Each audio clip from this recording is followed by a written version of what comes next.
WBAP interrupts this program because of a local emergency. Important information will follow.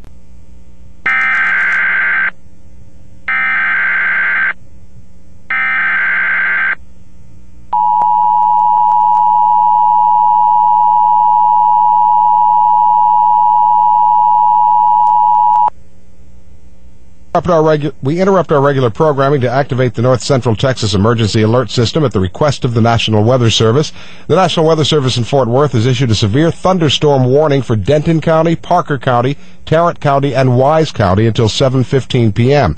Once again, the National Weather Service in Fort Worth has issued a severe thunderstorm warning for Denton County, Parker County, Tarrant County, and Wise County until 7:15 p.m.